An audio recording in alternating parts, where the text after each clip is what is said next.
दोस्तों, आज मैं आपके लिए लेके आई हूँ जीवन का प्रशिक्षण से संबंधित एक मोटिवेशनल स्टोरी। क्योंकि जीवन का जो शुरुआती दौर होता है वो जैसा होता है हम वैसा ही ढल जाते हैं। इसी पर आधारित यह कहानी है। बाज पक्षी के बचपन की शुरुआत बहुत ही मुश्किल से होती है। बाज पक्षी को बचपन में ही ऐसी ट्रेनिंग दी जाती है जिससे वह अपने जीवन में बड़ी बड़ी मुश्किलों से भी आसानी से सामना कर पाते हैं।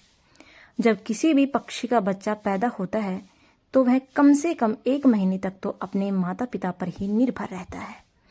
वह खाने पीने से लेकर जब तक चलना नहीं सीख जाता तब तक वह अपने माता पिता की नज़र में रहता है। लेकिन बाज पक्षियों में ऐसा नहीं होता है। बाज पक्षी सबसे उल्टे चलते हैं। जब एक बाज मादा अपने बच्चे को जन्म देती है तो उस समय से ही उसके बच्चे की ट्रेनिंग शुरू हो जाती है कि उसे अपने जीवन में कैसे संघर्ष करना है। पैदा होने के कुछ ही दिन बाद बाज के बच्चे का प्रशिक्षण शुरू हो जाता है। उसके प्रशिक्षण के पहले पड़ाव में मादा बाज अपने बच्चे को चलना सिखाती है।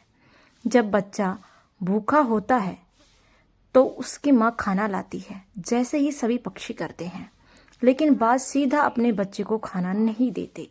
मादा बाज खाना लाकर अपने घोंसले से कुछ दूरी पर खड़ी रह जाती है और तब तक उसे खाना नहीं देती जब तक वह खुद चलकर उसके पास नहीं आ जाता। जब बाज के बच्चे को तेज भूख लगती है तो वह खाने के लिए अपनी माँ के पास जाता है। धीरे धीरे संघर्ष करके मुश्किल से चलकर अपनी माँ के पास पहुंचता है। उस समय उसे सारी मुश्किलों का भी सामना करना पड़ता है। उसे कई चोटें भी लगती हैं, लेकिन उसकी माँ उसे खाना तब तक नहीं देती जब तक वह खुद उसके पास चलकर नहीं आ जाता। उसकी माँ कठोर दिल रखकर सिर्फ उसके पास आने का इंतजार करती है। उसे कोई मदद नहीं करती है। जब वह चलना सीख जाता है तो दूसरा पड़ाव आता है। यह पड़ाव उसके लिए बहुत ही मुश्किल होता है। इसमें मादा बाज अपने बच्चे को अपने पंजों में पकड़कर उसे खुले आसमान में ले उड़ती है। अपने बच्चों को पंजे में दबाकर वह लगभग 12 से 14 किलोमीटर ऊपर तक ले जाती है और वहां से उसे छोड़ देती है। तब वह बच्चा नीचे गिरने लगता है और वह उसे देखती है। जब बाज उसका बच्चा 1 या 1.5 किलोमीटर तो बच्चे को डर लगने लगता है कि वह अब मर जाएगा और अपने पंख फड़फड़ाने लगता है। उड़ने की पूरी कोशिश करता है, फिर भी वह उड़ नहीं पाता। तो मादा बाज उसे झट से आकाश में से पंजों में पकड़ लेती है और उसे जमीन पर गिरने देती है। ऐसी उसकी माँ तब तक करती है जब तक वह पूरी तरह से उड़ना नहीं सीख जाता।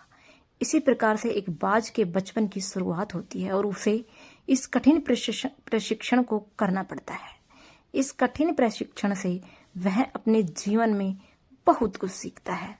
इसके कारण वह अपने से 2 गुने वजन का भी आसानी से शिकार कर सकता है और उसे आसमान में ले उड़ता है। इस प्रशिक्षण से वह मजबूत और शक्तिशाली हो जाता है।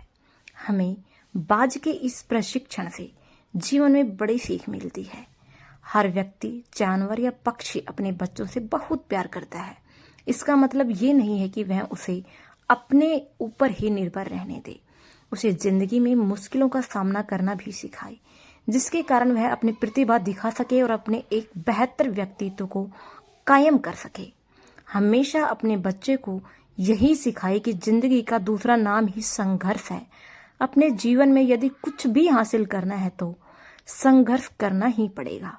दोस्तों, मेरा भी मतलब इस कहानी को आपके सामने प्रस्तुत करने का यही है कि आप संघर्ष करने दो अपने बच्चों को। वो जितना संघर्ष करेंगे वो निखर जाएंगे और निखर जाएंगे तो बहुत आसानी से जिंदगी जी पाएंगे।